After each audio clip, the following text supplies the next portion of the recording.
Background. Mother-in-law has always crossed lines and boundaries. But since it was always at her house before me and my other half had moved in together, I always felt like I couldn't really say anything. Before we went away, she asked us if we wanted her to tidy. I told her no. She asked my other half, he said no. She texted again while we were on holiday, and we said no. I go to university, work up to 30 hours a week some weeks, and my other half works full-time, as well as on-call and overtime. We have hectic lives, so yes, a lot of the time our house can be a mess when we haven't had a day off. When I say mess, washing not put away, the usual, etc. We came home yesterday. She'd picked us up from the airport and she had told me in the car that she'd done some washing. Instantly, I'm pee off. I get back to my house. She tries to give me the key to my own house. We walk in, she offers me a cup of tea in my own house and then tells me I have to go get the washing in. This is the first part. I actually surprise myself and say firmly, no, I'll go get it in. I noticed she has tidied downstairs and it annoys me. We told her no. She makes a point of saying, and yes, I did tidy. So I turned around and said, yes, I appreciate it, but I'm not happy about it. We told you no. She gets upset and offended and immediately walks out of our house. I go upstairs and this is when I lose it. My bedrooms are spotless. She has put all washing away, reorganized toiletries, remade our bed. She has touched my clothes. She has touched my things. She has touched and seen my underwear and thinks it's acceptable. Who does that? Honestly, what woman thinks that it is acceptable to go through a 24-year-old woman's things? All of my things, may I add. Everything upstairs has been touched in some way. I have a study room in my box room. It is filled with things at the moment. It also has a Christmas card, a teddy bear, and a judge's gavel on my desk. My uncle passed away at Christmas. I came home from the hospital to find the Christmas card. The teddy was something I took to the hospital, and the gavel was meant to be a Christmas present for him that was then given to me. He studied and loved the law, and I am a law student. That room is my room. It has my things that I placed and haven't touched since, really. And she has been in there. The card was not in the way I placed it, and I had had a panic attack when I knew she'd been in there, that she had thrown away the envelope with his writing on it that was under the card. She had been in there. She had attempted to tidy. There were bags under the desk, winter shoes, winter uniform, etc., all under there until I had a chance to pull it out. She'd moved all of those bags. She had been through it all. I feel violated. It is the only way I can describe it. She has abused our trust. She has crossed boundaries. She has invaded our privacy. I feel like we've been burgled, that somebody has been through our things. I cried for about 2 hours yesterday, sat on the end of my bed because my house didn't feel like my house. Everywhere I looked, there was something she'd moved or touched, and it was constant reminders that she'd been into our bedroom. She has always cleaned for my other half when he lived at home. And I know that she'll try and justify it. I was cleaning for my son. I was tidying my son's bedroom. Her son is 26 next month. His bedroom is in her house. Our bedroom is in our house. I have told my other half that I want little to no contact with her. I'll be civil if I must see her, and if he wants his mom to come around, I don't want to be accused of ruining their relationship. I'll go upstairs. He normally would not say anything to his mom, and this is the problem. She has never called out on her nonsense. But I guess he knew I was serious last night because he'd text her. We hadn't spoke for 2 hours. I was too upset and I think he felt awkward. And then there was a knock on the door. His mom actually turned up on our doorstep crying to her son. Thankfully, he did not let her in, but took her outside to talk instead. She hasn't as much as even attempted to text me to apologize. Not that I want it. She is giving me anxiety now that she's going to turn up at my house. She no longer has a key and will never be allowed one or trusted to have access when we're not here. Everybody I've spoken to about this is just shocked. I just don't understand how she even for a second thought it was acceptable. She hasn't been upstairs since we moved in, but as soon as we go away, she's straight up those stairs. I'm mad. I'm upset. I don't know. Okay, so it has been 3.5 weeks since we got back from holiday. I have had zero contact with her, thankfully. My boyfriend has still maintained contact and sees her, takes our puppy to see her, which I can't have a problem with. She's still his mom, and he wants a relationship with her. That's his choice, not mine, and I would never try to influence it. The impact this is having on my boyfriend is simply catastrophic, and so I decided that I love him more than I hate her, so I would open up communication, but by making it expressly clear what my position on things are. He has told me that after trying to get her to understand, a few times, she understands what she's done wrong, is so apologetic and wants to apologize to me, but he's told her not to text me. So here are the messages. Me, Future mother-in-law, I will never be able to explain to you how much your actions while we were away and when we came home have affected me. I know that boyfriend has explained, but you still will never know the true effect. I felt completely violated. I felt like my privacy had been entirely invaded and that you have absolutely no respect for me or our home being ours.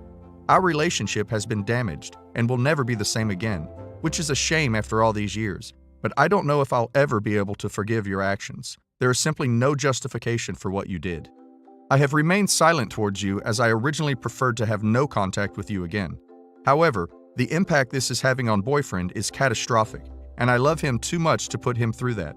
I do not want to live my life avoiding you and putting obstacles in my relationship. I would like you to still respect my decision to not come to our home for the foreseeable future, but I am willing to have some form of relationship with you with clear boundaries towards both of us, our home, and our thoughts on things. Please keep this between us. Her reply: How dare you send me this? How dare you? Read this back on yourself and feel what I feel. You need help. Never ever use my son's name in your defense of self-pity. I haven't replied. I was simply gobsmacked. I need some advice. I haven't spoken to boyfriend about it yet as he wasn't home until really late last night. The comment in the first paragraph is about our relationship, mine and hers, but I wonder if she thinks I'm talking about my relationship with boyfriend.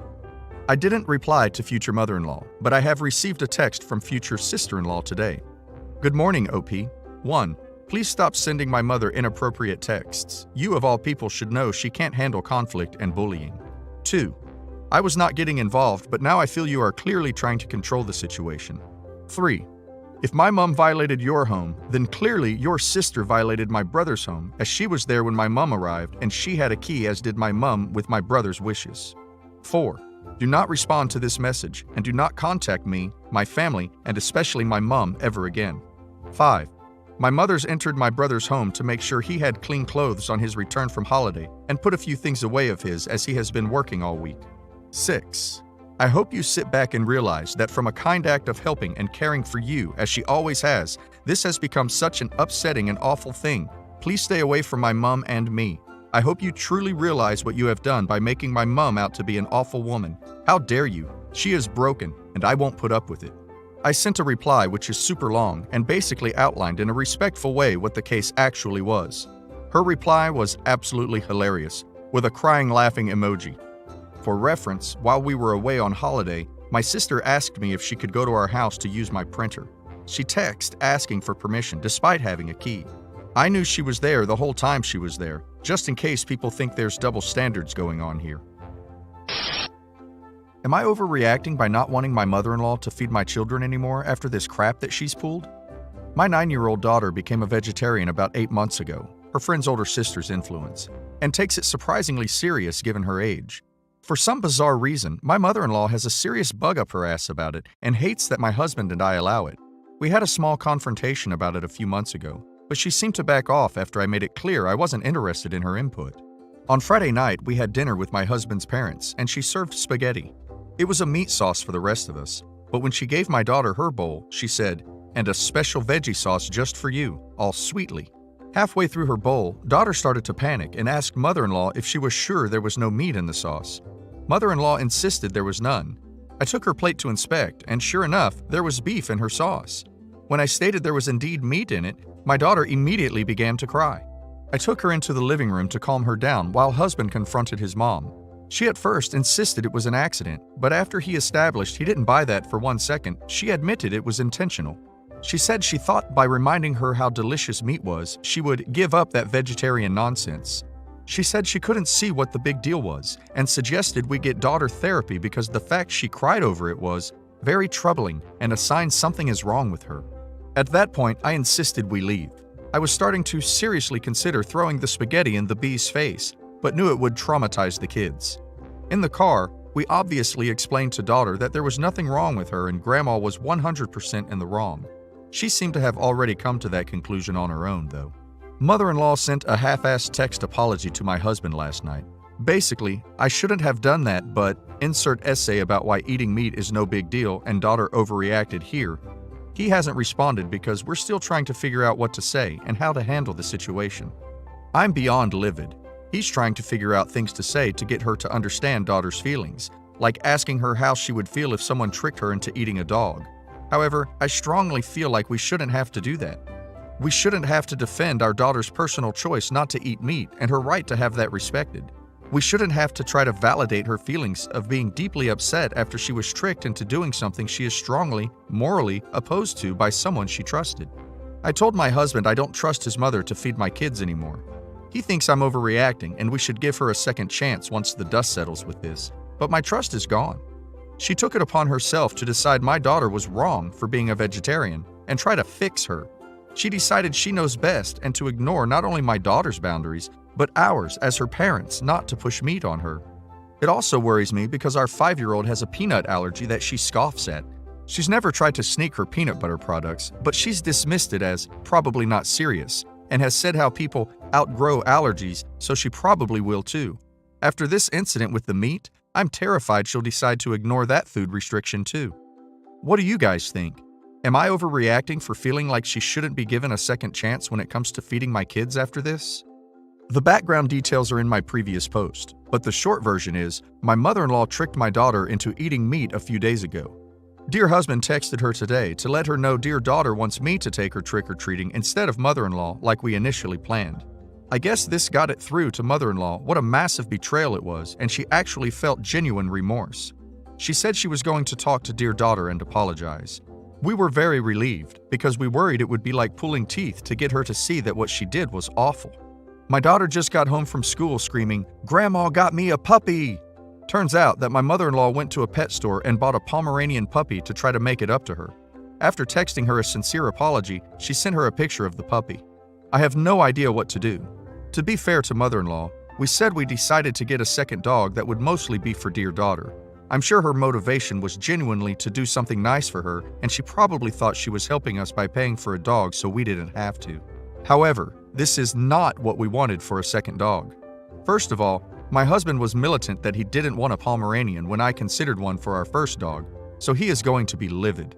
For our second, we wanted a medium to large dog from either a reputable breeder or a shelter. The fact it's from a pet store guarantees the dog is from a puppy mill or backyard breeder, which means a high likelihood of health problems. It also feels incredibly manipulative that she got the dog and sent dear daughter a pic before asking if it was all right. Am I jumping to conclusions for thinking she intentionally did that so I couldn't tell her no without my daughter thinking I'm Satan? I also question if she texted her while she was at school, so there was no risk of me seeing it before her. I feel like we have no choice but to keep the dog, or else my daughter's heart will completely break. I have no idea how my husband is going to react though. He's at work, and I won't be able to discuss this with him for hours.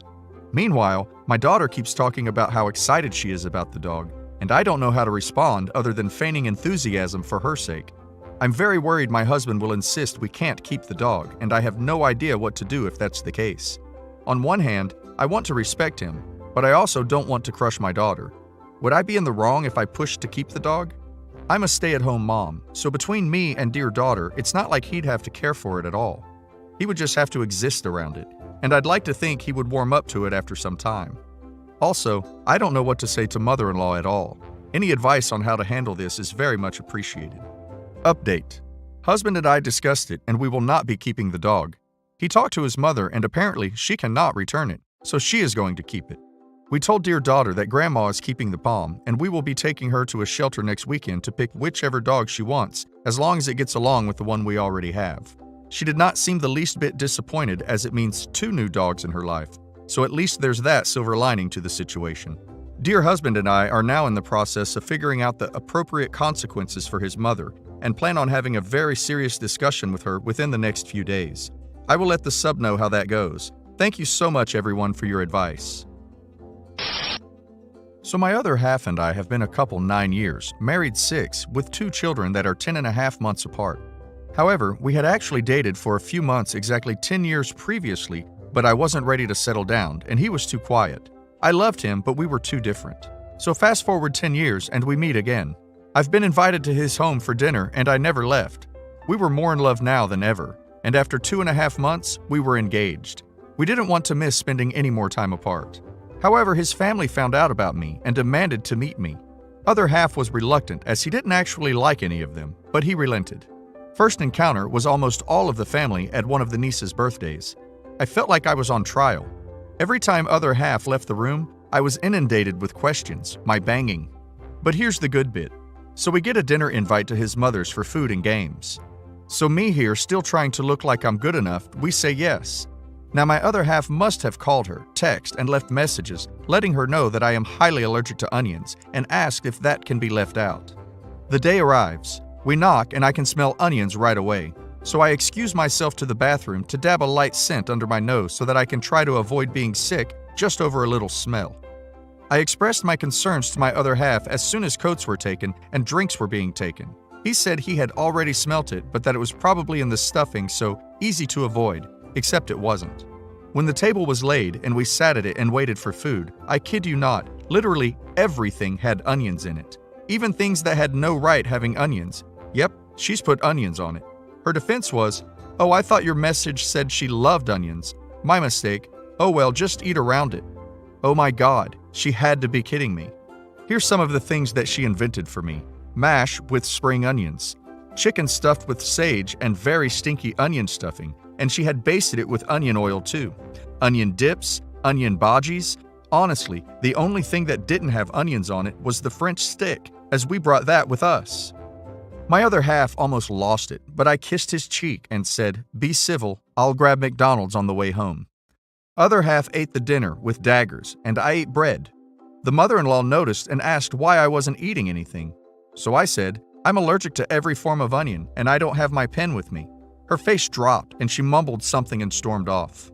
We didn't wait to see if she was okay, and the smell had already made me hurl. Other half didn't hear from her for almost 3 months, and only then it was to say congrats on hearing about us becoming pregnant. But that's another story.